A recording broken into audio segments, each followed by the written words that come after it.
એ બેન તમે ચિંતા ન કરો, એમ્બ્યુલન્સને ફોન કરી દીધો છે, હમણાં આવતી રહેશે, હમણાં પોગી જાહે.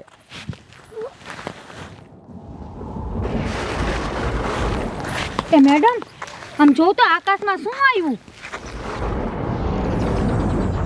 એટલે હા એ તો મોટું જબરું પ્લેન લાગે છે. એ મેડમ ઈ તો નીચે ઉતર્યું.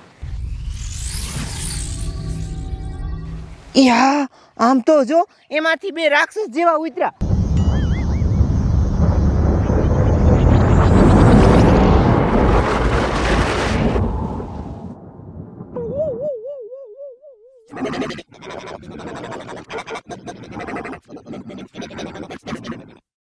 એ મેડમ હવે શું કરશું? ઈ તો આ બાજુ જ આવે.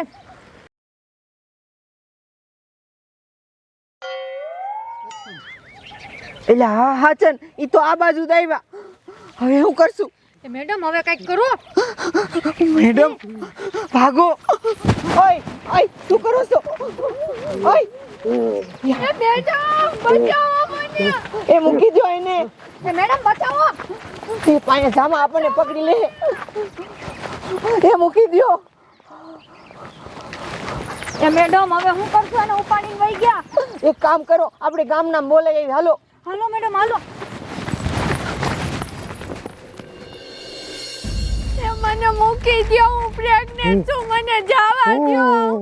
મેં તમારું હું બગાડ્યું? એ રાક્ષસ મૂકી દો. એ કોક બચાવો મને.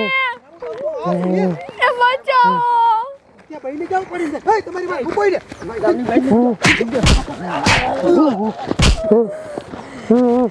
એ બચાવો મને કોક. એ મૂકી દો મને. એ ગામના ધોરો પૈસે. એ ગામના જલ્દી આવો બધા. આવો જલ્દી. હું મેડમ રાઈડું નાખવા હું થયું? એ સરપંચ નો થવાનું થઈ ગયું છે. સમજો વાદળમાંથી મોટું જબરું પ્લેન જેવું નીચે ઉતર્યું અને એમાંથી બે રાક્ષસ નીકળ્યા અને અમારી હારે એક પ્રેગ્નેન્ટ બાઈ હતી ને એને લઈને વહી ગયા. અરે બાપરે, હાસુ કહો છો તમે? હા સરપંચ. મને હવે શું કરવું? યો હું પોલીસ વાળાને ફોન કરું, પોલીસ જ કાંઈક કરશે. હાલો સાહેબ, હું ફતેપુરથી સરપંચ બોલું. તમે કાંઈક અમારા ગામમાં આવો, ઇમરજન્સી કેસ છે. હા આવો આવો. હાલો સાહેબ આગળ આવે છે. હાલો.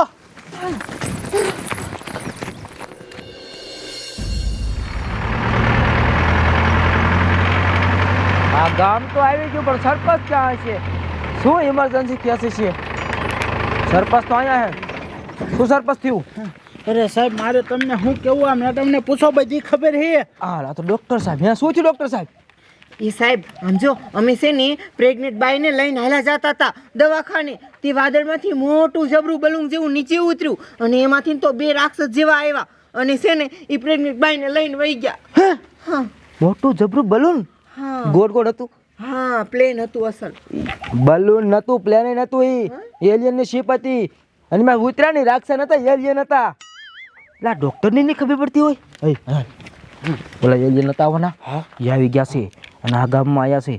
પણ એ પ્રેગ્નેન્ટ બાઈને હું કામ લઈ ગયા એ તો મને નથી ખબર. ખબર છે મને. હા કાલ મને કમિશનર સાહેબે કીધું તું. હાલ કાલ મેં કહું એ હાટું લઈ ગયા છે. ગામના કોઈ કહેતો નહીં. હા હાલ તને કહી દઉં. ગામના કોઈ કહેતો નહીં. ગામના કાંઈ નથી, તમને નથી કહેવાનું. એ જાય કે બાજુ આમ ગયા સાહેબ. બેહો ગાડીમાં. ગાડીમાં બેહો, તમને કોઈ કહેવાનું નથી. સરપંચ હું તમને આખી વાત કરું. જો ઈ એલિયન કહેવાય. બીજાથી દુનિયા જ બીજી. બીજો દેશ નહીં, આખી દુનિયા જ બીજી. એ આપણા દેશમાં આવ્યા છે અને પ્રેગ્નેન્ટ લઈ ગયા છે. હું કામ લઈ ગયા ને કહેવાનું નથી. મને મૂકી દો, મેં તમારું હું બગાડ્યું? એ મને મારી નો નાખતા. તમે હું પ્રેગ્નેન્ટ છું. એ મૂકી દો મને. એ કોક બચાવો. એ ગામના કોક બચાવો મને.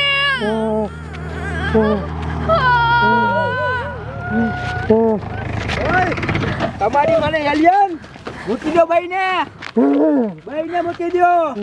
નહીં માનો. હે માર માર. તારી મને મોત. પકડી લે.